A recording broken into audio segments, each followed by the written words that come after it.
చేసుకున్న ఆ కూలి పనుల ద్వారా ఆ పని దినాల ద్వారా మీ బతుకు నిండాలని చెప్పేసి కాంగ్రెస్ పార్టీ ముందు చూపుగా తెలిసింది. కానీ ఇవాళ ఉపాధి హామీ పూర్తిగా నిర్వీర్యం చేయబడుతుంది. కాబట్టి దీన్ని కాపాడుకోవాలి అంటే ఏం కావాలి? పేదల కోసం నిత్యం పనిచేసేటువంటి రాహుల్ గాంధీ నాయకత్వాన్ని బలపరచాల్సినటువంటి అవసరం ఉన్నది. ఇక పెట్రోల్ డీజిల్ ఏ పని చేసినా కూడా ఆ రెండింటిపైనే ఆధారపడింది. ఏ ఖర్చు పెరిగినా కూడా దానిపైనే ఆధారపడింది. కాబట్టి అది కంట్రోల్ చేయనటువంటి ఒక అసమర్థుడు పప్పు ఉప్పు బెల్లం ఇవాళ పెట్రోల్ డీజిల్ ఏది కొనాలన్నా పిడవి. మరి ప్రధానమంత్రి చాలా ప్రియమైన ప్రధానమంత్రి అని చెప్పుకుంటున్నాడు. ప్రియమైన ప్రధానమంత్రి కాదు, ప్రియమైన ప్రధానమంత్రి అని చెప్పాల్సినటువంటి అవసరం ఏర్పడింది. మరి అదే నా రాహుల్ గాంధీ ఇవాళ ఈ దేశం నా కుటుంబం, ఈ దేశంలో ఉన్నటువంటి ప్రతి బిడ్డ నా కుటుంబ సభ్యులు అనుకుంటున్నాడు. పేదల కోసం రోడ్డు మీద తిరుగుతున్నాడు. చోళ యొక్క పేరుతో ప్రజల సమస్యలు తెలుసుకున్నాడు. న్యాయ యొక్క పేరుతోటి ఇవాళ శత్రుత్వాన్ని విడనాడాన్ని ప్రేమాన్ని ప్రేమించండి, ప్రతి దగ్గర ప్రేమ దుకాణాలు ఓపెన్ చేయాలని చెప్పేసి రోడ్డు మీద తిరుగుతున్నాడు. మరి అలాంటి రాహుల్ గాంధీ మన ప్రధానమంత్రిగా ఉండాల్సినటువంటి అవసరం ఉంది. అనివార్యంగా ఉంది. కాబట్టి మనం ఆలోచించుకోవాలి.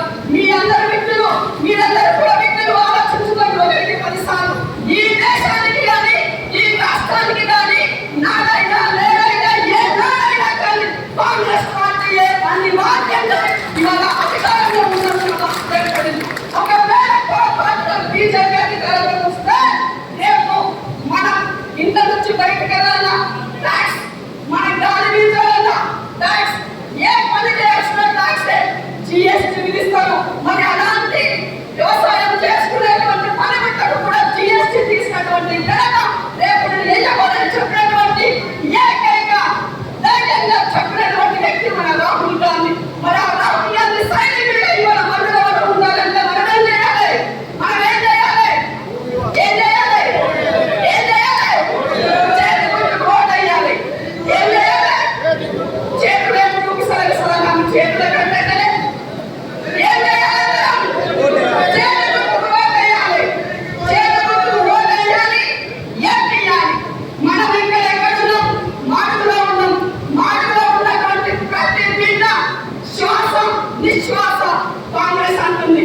మరి ఇలాంటి శ్వాస నిశ్వాసలో కాంగ్రెస్ ఉన్నటువంటి మన ఈ నాటలో కొత్త వాడు రావడానికి అవకాశం ఉన్నదా? లేదు. కాబట్టి ఇది అనివార్యం, ఇది తథ్యం జరగాల్సినటువంటి అవసరం ఉందని నేను ఈ సందర్భంగా మీకు గుర్తు చేస్తున్నా. సమయం ఎక్కువ లేదు కాబట్టి పెద్దలందరూ ఉన్నారు. మీరు ఆలోచించుకోండి. ఒకరికి 10 సార్లు కాంగ్రెస్ పార్టీ విజయం గెలవాల్సిన అవసరం ఉన్నది. అది మనుల విజయం అన్నది అక్కడికి భారీ మెజార్టీ అన్ని నియోజకవర్గాల కింద కావాల్సిన అవసరం ఉన్నది. ఒక ముఖ్యమంత్రిగా రేవంత్ రెడ్డి ఉన్నాడు, ఒక ఎమ్మెల్యేగా ప్రెసిడెంట్ ఉన్నాడు, ఒక ఎంపీగా మధురవన్ వస్తే 3 ముగ్గురుతో పాలన పరిపాలనగా మారుతున్నది. అవునా? ఒక బండి నడవాలంటే రెండు కూడా ఎట్టుండాలి? ఒక బండి చక్కగా పోవాలంటే రెండు కూడా జోడి చక్కగా ఉండాలి కదా. వచ్చిన రావాలి కదా. అవునా? కాబట్టి మనలో వాడిని గెలిపించాలని చెప్పేసి మీ అందరికీ కోరుతూ ఈ అవకాశం కల్పించినటువంటి అందరికీ పేరు పేరు కృతజ్ఞతలు తెలియజేస్తూ నాకు ఈ మండలం కొత్త. ఒకవేళ మీ పేరు ఎవరైనా మర్చిపోయింటే క్షమించండి. నా పేరు ఇందిరా శోభన్. నా నెంబర్ నోట్ చేసుకొని నీకేదైనా సమస్య ఉన్నా ఈ ఎలక్షన్ వరకు నీకు ఏదైనా పరిస్థితి అవసరం పడితే తప్పకుండా ఇందిరా శోభన్ మీ ఇంటి ముందు నిలబెట్టుకుని తెలియజేస్తుంది.